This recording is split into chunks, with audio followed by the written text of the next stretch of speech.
السلام عليكم، كي دايرين؟ لاباس عليكم؟ هانيين؟ نتمنى تكونوا بخير وعلى خير. وهذا الفيديو هذا يلقاكم في احسن الاحوال يا ربي. كيف كتشوفوا اليوم غادي ندير معكم بسطيله ديال الحوت بحشوه اقتصاديه بدون حوت بدون كالامار. بصراحه كتجي بنينه بزاف، واللي كلاها ما يشبعش منها. خليكم مع المقادير وطريقه التحضير. بالنسبه للبسطيله ديال الدجاج بمذاق الحوت غادي نحتاجوا ليها هنايا 1 كيلو. عندي هنا كيلو 300 غرام ديال صدر ديال الدجاج. الا ما كانش تاخذوا دجاجه فيها تقريبا 2 كيلو 2 كيلو ونص 2 كيلو الا ربع، على حساب نتوما اشنو غديروا. هنا عندي نص كيلو ديال الكروفيت القمرون. عندي هنايا علبه ديال الشامبينيون. عندي هنايا الشامبينيون نوار حتى هويا تقريبا 100 غرام. يعني راه ما ديروش بزاف، راه حيت ملي كنرطبوه في الماء تيولي كثير. الزيتون، عندي زيتون مقطع طريفات صغار، غير شويه ما ناخذوش بزاف، تقريبا 1-2 معلقات كبار باش ما ناكلوش غير الزيتون، باش نكونوا ناكلوا ما نذوقوش الزيتون بزاف. والحامض مصير اللي عنده يديرو، انا ما لقيتوش عندي ماشي مشكل. عندي الهريسه، عندي ورقه سيدنا موسى، ثومه محكوكه. هنايا عندي عطريه ديال الحوت ديال البسطيله. الا ما عندكمش ماشي مشكل بلاش. الخرقوم، البزار، سكينجبير، شويه ديال الزعتر. عندي هنايا الزبده. انا غتشوفوني كيفاش غندير، وغادي نشوفوا شحال درت تاع الزبده. يعني اي حاجه هاد المقادير هادو، هاد العطريه وهذا غنحتاجوها في الدجاج، في الكروفيت، في لا فيرميسيل. ها هي لا فيرميسيل ديال الروز. غنحتاجو هنا الملحه، زيت الزيتون، هنايا عندنا الصوجا. وهنايا انا كيف قلت لكم اي حاجه فيها الحوت كنخدم بهاد هاد لي زبيتخ هادو، ها هما كتشوفوهم. يعني كيعطيو واحد المذاق بنين بزاف، مذاق الحوت. الا عندكم شي حاجه بودره الكروفيت ولا شي حاجه ديروها. وعندنا هنايا الزبده. اول حاجه اشنو غادي نديرو، غادي ندوزو ناخذ واحد طنجره ولا كاسرونه هكا، غنديرو فيها داك الدجاج ديالنا. انا خليته باقي مكونجلي واحد شويه، كان في الكونجيلاتور. يعني غادي نسلقو ماشي مشكل، نديكونجلي مزيان. غادي نضيف ليها شويه ديال الزعتر،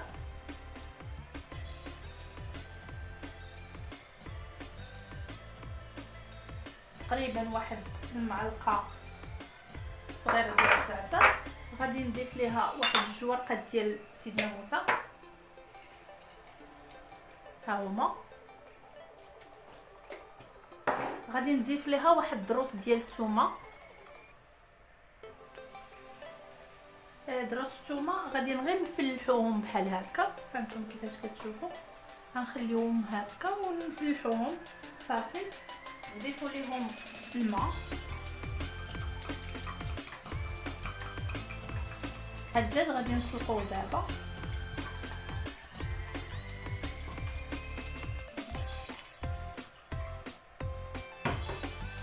نضيفوا ليه شويه ديال الملحه. بالنسبه للملحه غير شويه، ما تكثروش لحقاش كلشي فيه الملحه. يعني الهريسه، هاد لاصوص، الزيتون، كلشي فيه الملح. ما نحاولوش نكثروا. مليحه شويه البزار باش تعطي فيه شويه البنه ديال العطريه، شويه ديال السكينجبير صافي. دابا غادي نديرو هاد الدجاج يتسلق لينا، وندوز نصايب معكم الكروفيت ولا فيرميسيل باقي العناصر. هنا البنات غادي نرطبوا هاد الشامبينيون ديالنا، وغادي نخليوه يرطب مزيان، ونعاودو نغسلوه حتى مزيان. غادي نزيد الماء نخليوه يرطب مزيان، من بعد غادي نقطعوه باش نشحروه صافي. بعد ما درنا الدجاج كيتسلق لينا، غادي ندوزو نشحروا هذاك الكروفيت. قبل لا نديروا ليه العطريه وهذاك الزيت والزبده غادي نشحروه مزيان، نجهدوا عليه البوطه حتى يتحيد منه الماء، حتى ما يبقاش يطلق داك الماء، وعاد نزيدوا عليه الزبده والزيت.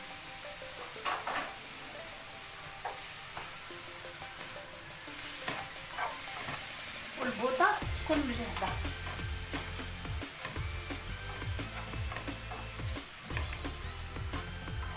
باش الا درنا الزبده والزيت ما يطلقش لينا هذاك الماء.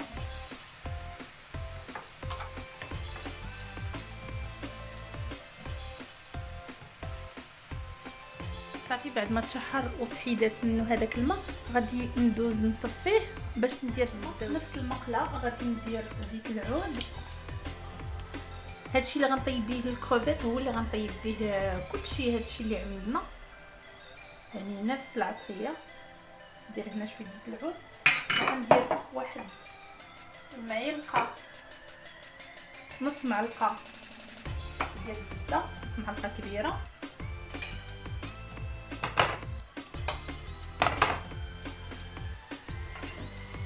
غندير معلقه صغيره ديال العطريه ديال الحوت، شويه الخرقوم، معلقه شويه نص معلقه ديال السكينجبير، شويه البزار، معلقه صغيره ديال الثومه مطحونه، معلقه صغيره ديال الهريسه،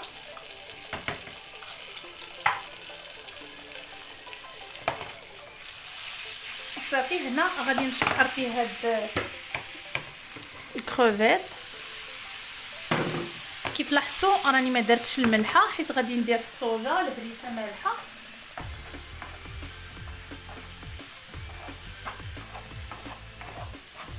غير شويه وغادي نحيدوه، مازال غيطيب غير تدخل فيه العطريه.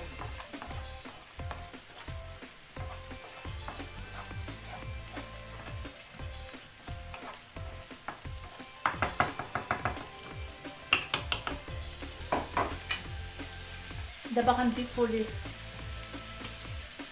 شويه الصودا،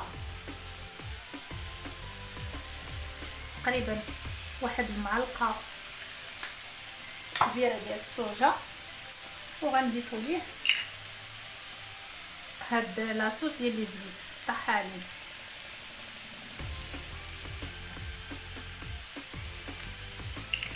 هاد لاصوص ما كنستغناش عليها، كنديرها في الحوت، في البسطيله، في الفايله، في لاصوص، كتجي بنينه بزاف.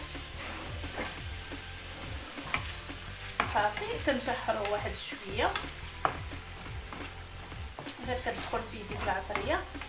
دابا غادي نحيدوه وغنديرو في بلاصتو الشامبينيون. هانتوما غير دخلت ليه العطريه وغادي نحيدو، صافي ما بقاش الماء. نتوما كيفاش كتشوفوا لاصوص ناشفه. دابا غندوزو نشحرو شامبينيون. صافي نصفيو مزيان، نحيدو من هاد لاصوص ونرجع معاكم. هنا طيبت الكروفيت ديالي وحيدته، ها هو الدجاج ديالي حتى هو طاب. غادي نصفيه من هاد الماء باش نبداو نقشروه نفرتكوه.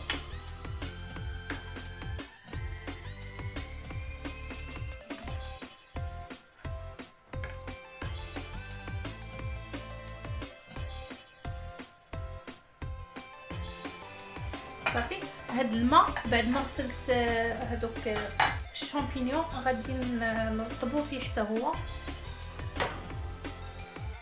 هنا الشامبينيون غسلته مزيان، هانتوما غسلته مزيان حيت كيكون فيه التراب. هذاكشي علاش المهم غنخليه واحد جوج دقائق بحال هكا على ما شرب هذيك لاصوص، وغادي نحيدو باش نشحرو في هذاك لاصوص اللي شحرنا فيه الكروفيت. بعد ما ترطب لينا هاد الشامبينيون نوار وخدا لينا هاد المذاق ديال هاد لاصوص، غادي ندوزو نسكترو باش هاد الماء غادي ندير فيه لا فيرميسيل.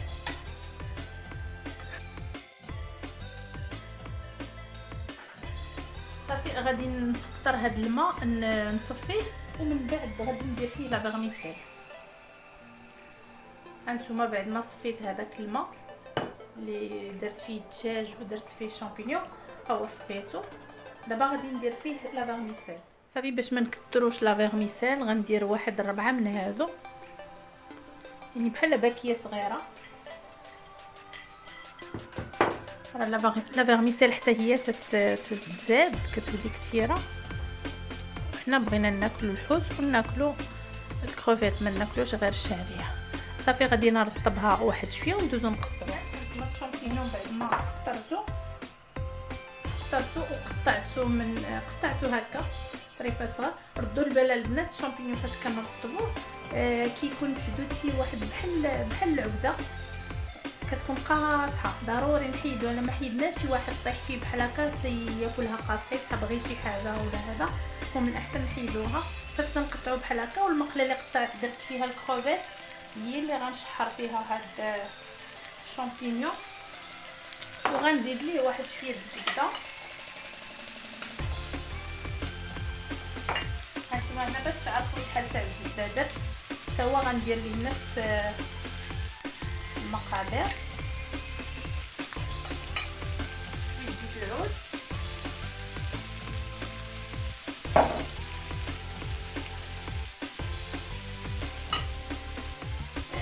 شويه ثومه،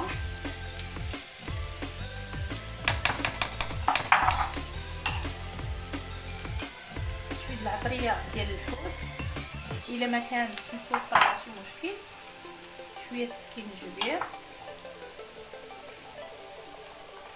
شويه الخرقوم غير شويه البزار،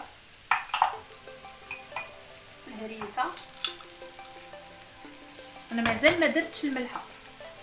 الهريسه، شويه الصودا، يعني نفس هادشي اللي درت في الكروفيت درته في الشامبينيون. صافي نشحرو مزيان باش ما يبقاش قاصح. ندوب لينا الزبده. تخد ليا الشامبينيون واحد شويه، غادي نضيف ليه الشامبينيون ديال العلب اللي قطعته. هانتوما كيفاش قطعته، غادي نضيفو ليه وغادي نحرك مزيان.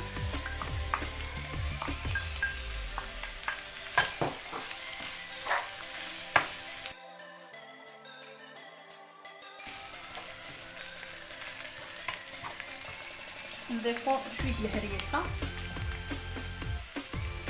انا كتعجبني الهريسه في الحوت، كنبغيها تكون حاره. نضيفو شويه تاع الصودا، شويه العطريه ديال الحوت،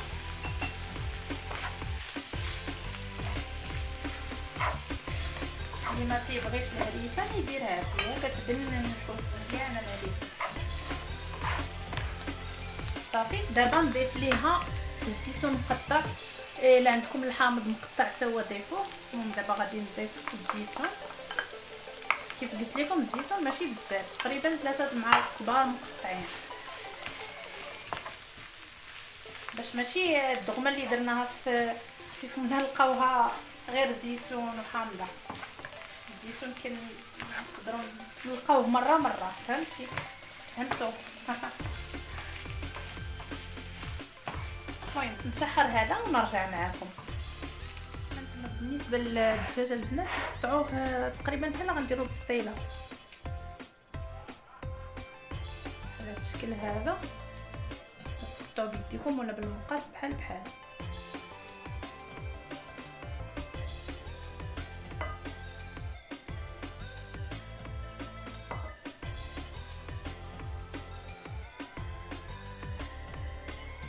صافي. نكمل التقطاع ديال الدجاج ديالي وندوزو باش نشحرو حتى هو في نفس العطريه. صافي ها هو الشامبينيون ديالنا تشحر، الشامبينيون نوار والشامبينيون ديال العلب والزيتون، ولا كان عندكم الحامض غديروا. دابا غندوز نديرو في واحد البول اللي كنت حاطاه فيه، وندوز هاد المقله هادي غادي نشحر فيها الدجاج. نديرو الدجاج نفس داكشي اللي درنا الكروفيت الشامبينيون غنديرو في الدجاج. غناخدو زيت العود،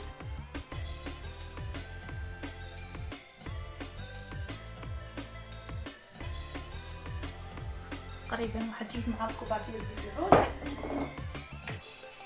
معلقه كبيره ديال الزبده.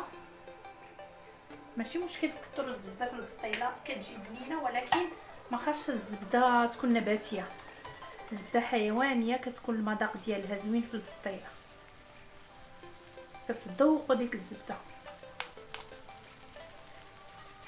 صافي كنديروا ليها الثومه، معلقه ديال الثومه. واو دابا العطريه ديال الحوت كيف قلت ماشي ضروري اللي ما عندوش. خرقوم معلقه صغيره، 4 معالق تاع الزعتر، معلقه صغيره ديال السكينجبير، معلقه مع مراش ديال الهريسه، السوجه تقريبا معلقه كبيره. هنا راه باقا ما ضفتش الملح نهائيا، معلقه ديال لاصوص ديال لي زبيب خليت لكم هانتوما.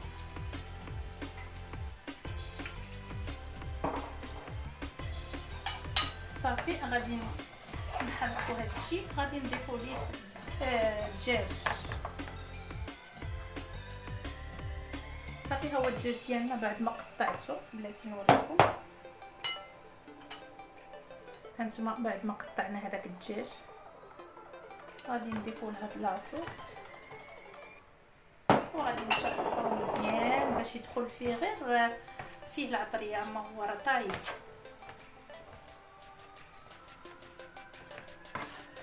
ولا خصنا راه غادي نزيدو الهريسه، نزيدو الزبده، نزيدو المهم حنا على حساب، حنا عندنا ميزانيه.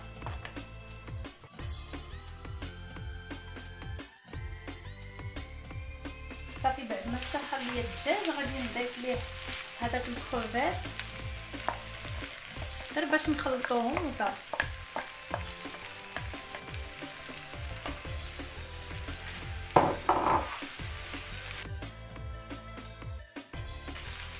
ونضيف ليه هذاك الشامبينيون. غتبقى لينا غير لا فيرميسيل، انا غندوز دابا نشحرها ونضيف عليها هاد الدجاج والشامبينيون. المقله صغيره المهم ماشي مشكل، هنا غير بحال غنخلطو وصافي، يعني راه كلشي طايب. في هذه المرحله غنضيف شويه تاع الملح، غير شويه تقريبا غنضيف واحد معلقه صغيره، يعني حتى نجمعهم كاملين عاد نضيف الملحه، باش ماشي كل واحد غندير ليه الملحه والاخر الملحه في الاخر غنلقاوها مالحه. سمحوا لي المقله ما المهم تنساليوها، غادي نبدلها دابا. غير غادي نخلط هذا الشيء، نخلط مع هذه الملحه صافي ندوز نطيب لا فيرميسيل. صافي دابا غادي نطفيو عليه وغندوز نشحر لا فيرميسيل حتى هي. لا فيرميسيل سخرتها طيبتها في هذاك الماء اللي درنا فيه الدجاج، غادي نقطعها غير على هذا الشكل هكا. ما خصناش نقطعوها صغيره بزاف باش ما تعجنش لينا. صافي دابا غادي ندوز ندير ليها الهريسه باش نعطيها لون واحد.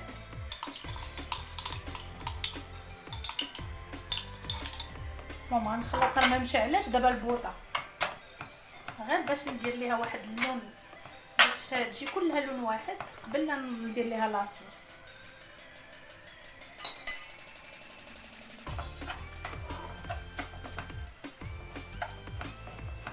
تقدروا ديروها بيديكم ماشي مشكل.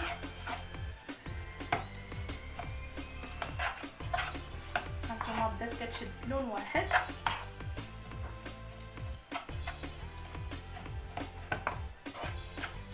كيف قلت لكم راه البوطه طافيه عليها.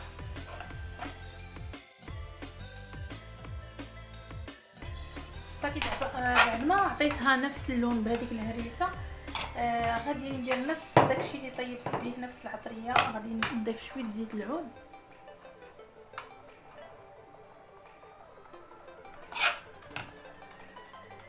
دابا راه شعلت عليها البوطه، تقريبا واحد 2 معالق كبار ديال زيت العود، الزبده تقريبا معلقه كبيره ديال الزبده باش غادي نضيف ليها لاصوص الصوجا نفس اللي درت به، اللي خدمت به الدجاج والكروفيت و الشامبينيون. غادي نخدم به هكا وما بقاتش ليا هذه الاخرى. الملحه راه درت غير ما كاملاش نص معلقه حتى كملت، درتها في الدجاج والشامبينيون كروفيت باش ما تجيش مالحه. كنت الا بديتو كديروا ندير شويه تاع الثومه، المهم ندير هاد الثومه اللي بقات ليا. الا بقيتو كديروا اي حاجه كديروا فيها الملحه، هذه شويه الملحه الاخر شويه الملحه الاخر شويه الملحه، من بعد فاش كتخلطوا كلشي كتجيكم مالحه. شويه الابزار، شويه هنا غنديروها شويه شويه الخرقوم، هنا حتى هي غير شويه العطريه اللي بقات لي ديال الحوت، شويه ديال السكينجبير حيت هذه راه ديجا مرطبه، ديجا رطبناها في العطريه ديال الدجاج. شويه تاع الصوجا تقريبا معلقه كبيره ونص. صافي وغادي نشحر هادشي كامل.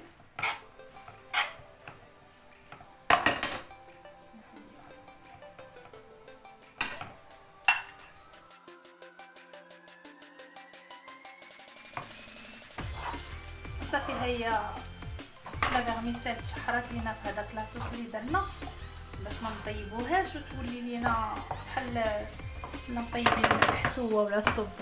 المهم هي شحرتها واحد شويه غير حتى شربات العطريه وطفينا عليها، ما نكثروش ليها في التشحار. صافي دابا غادي ندوز نخلط هادشي مع الدجاج. غادي نشوف شي حاجه كبيره اللي غنخلط فيها. صافي البنات دابا غادي نخلط هذاك لا فيرميسيل، غادي ندوز نخلط مع هذاك كروفيت الدجاج، نحلوها شويه.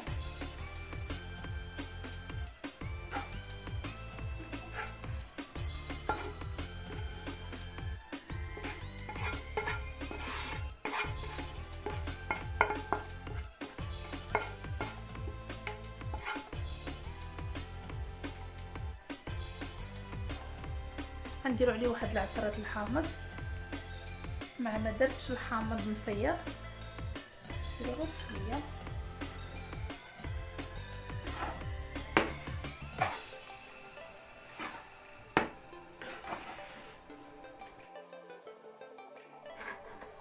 صافي ها هي البسطيله ديالنا وجدات كيف كتشوفوا.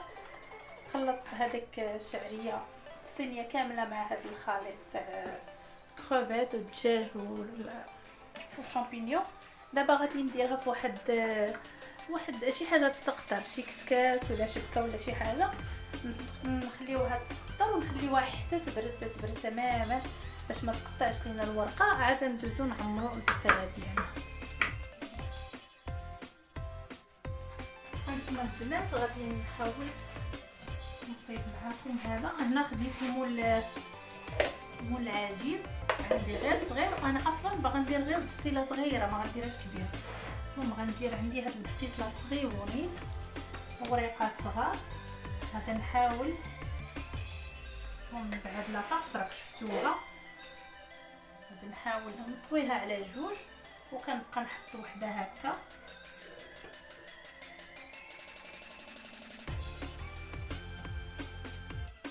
كنحط وحده فوق وحده ونحيد هذا نكمل هذا الشيء وندوزو نبداو نعمرو في البسطيله ديالنا.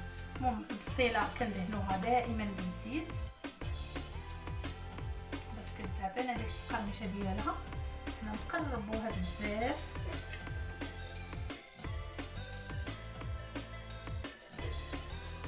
هانتوما البنات. راه حيت المول عندي صغير بزاف ولا داك ورقه كبيره ما غتجينيش.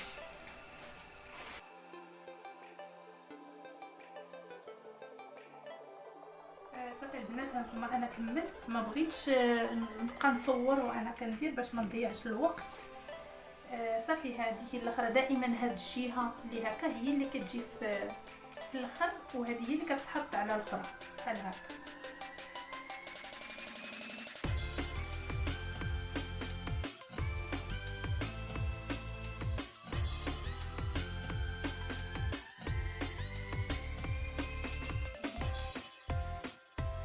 غادي نبداو نعمرو الورقه ديالنا في هاد المول الجمال.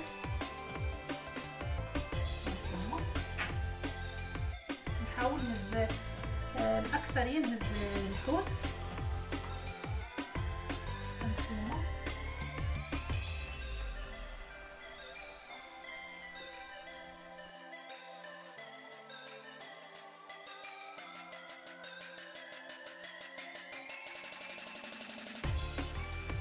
صافي البنات دابا غادي نبدا نثبت هاد الورقه. غنبدا نطوي هكا هانتوما. انا كنلصق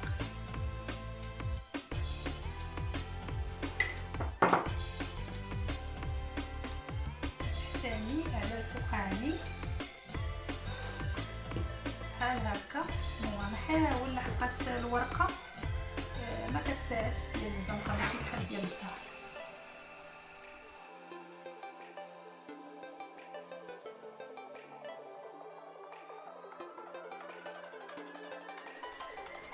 هانتوما البنات راه حاولت نلصقها واحد شويه، درت ليها شويه ديال العجينه ماشي مشكل. هذا راه غيكون هو الوجه ديالها. المهم بالنسبه اللي عنده الورقه ديال الدار راه غتجي ساهله. المهم غناخذ الطاوله اللي غنطيب فيها غنقلبها فيها. غنديرها هكا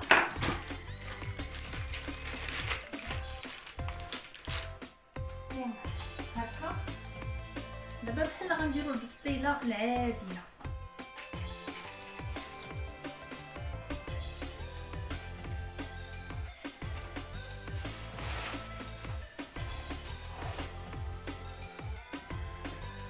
اللي راه كنديرها بالورقه صح خاص لي تكون خفيفه.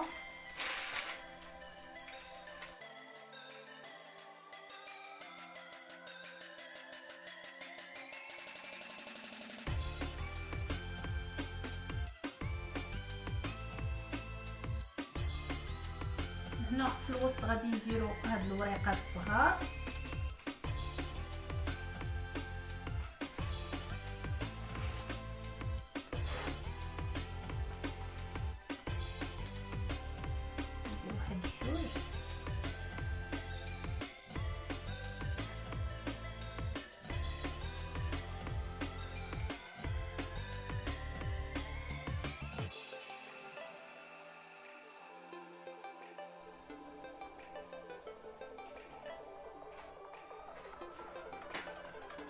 صافي البنات دابا غادي نبدا بحال نسد الورقه ديالي.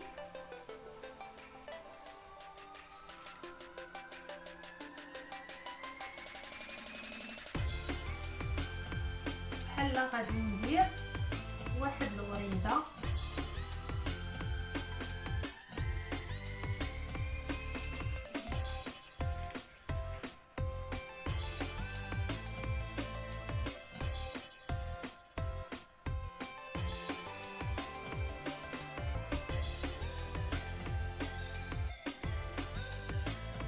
هنا غادي ندوي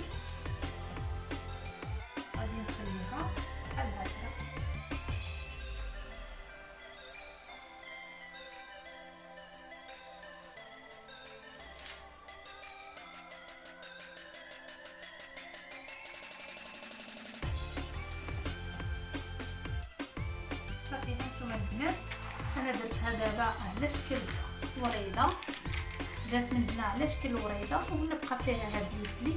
هادشي اللي بغيت انا، ولكن غير المول صغير بزاف ما ساعدنيش، ولكن ماشي مشكل انا حيت اصلا بغيتها غير صغير. هذا هو الشكل النهائي ديال البسطيله ديالنا ديال الكوت. من بعد دابا غادي ندير ليها بابي فيلم وغنديرها في الكونجيلاتور. فاش غنبغي نطيبها غادي غير ندخل الفران ونخشيها ديريكت فيه، يعني ما نخليهاش تدخل. هنا البنات البسطيله ديريكتوم ملي خرجتها من الكونجيلاتور حيت لها بابي فيلم، دهنتها بالزيت مزيان. بعد ما سخنت الفران على 200 درجه ونقصته على الجهه ديالو ودرت البسطيله ديالي كطيب كيف كتشوفوا كيفاش كتجي. وهنا زينتها بالكروفيت، دورت عليه هذوك القطايف بالكنافه وشرشيتهم شويه الزبده ودرتهم في الفران حتى تقرملوا لينا واحد شويه صافي. وديت كنزين فيهم بهذه الطريقه هذه، يعني درت الكروفيت في واحد العويد هكا ودرت فيه طوماط سوريز صافي، وكنزين البسطيله ديالي. وهذه هي البسطيله. الا عجبكم الفيديو ديالي ما تنساوش ديروا لي جيم وتضغطوا على الجرس باش يوصلكم كل جديد ديالي.